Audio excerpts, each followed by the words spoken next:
The human costs of 1948 were high. 6,000 Israelis lost their lives in the war, nearly 1% of the population. Records for Palestinian deaths were not kept, but historians have estimated them to be 2 or 3 times those of Israelis. In 1947, there had been between 500 and 700 Arab villages in the area that eventually became Israel. When the dust of the war settled, all but around 100 had been emptied of their population. 700,000 to 800,000 Palestinians had fled their homes, about 8 out of every 10 Palestinians who lived in the area that became Israel. For decades after the war, the Israeli government claimed that they bore no responsibility for the flight of the Palestinians. Many Israelis still make this claim. We never wanted them to leave. Nobody told them to leave the area or otherwise. Don't tell me that nobody was forced to leave home. Everybody was forced to leave home. There is consensus on the fact that there was a large-scale displacement of Palestinians. There is also consensus on the fact that this displacement was forced. Some people fled out of fear. Some people fled because there were massacres. Some people fled because rumors were spread about massacres. And some people fled because they didn't just flee, they were actually actively expelled at gunpoint.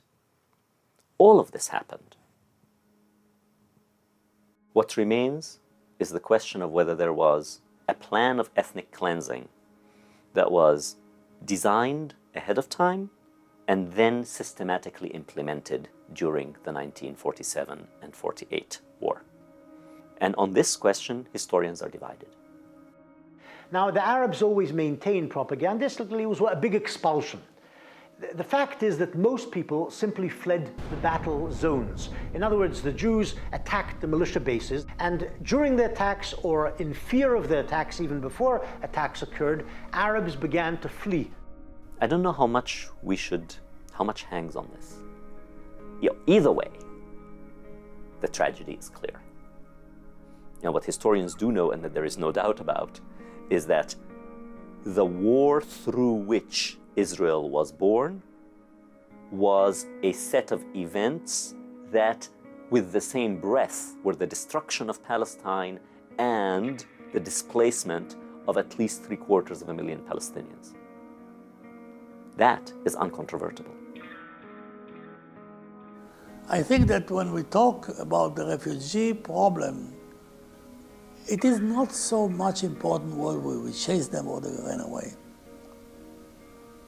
It's not their fault that they wanted to run away. After the Racine and the fear of war, every citizen would run away. So it was not that they deserted their home. They did not desert. They were forced to leave because of the war. And in those places where they didn't do it, we chased them out, like in Lord and Ramleh.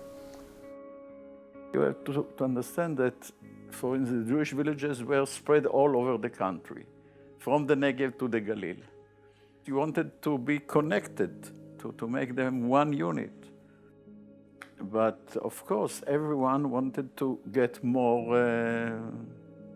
land.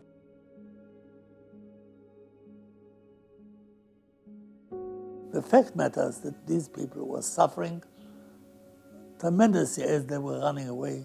Thirst and hunger, and in the great heat, children were abandoned.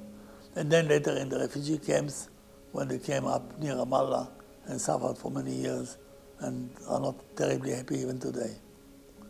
That doesn't mean that I think that they should come back to Lod. As I full-heartedly agree that I would shoot at them if they come back in, say, October, November 1948, I don't think we will need to shoot at them. But Israel cannot afford to take back millions of Palestinians and remain what it is today, a state in which I want to live.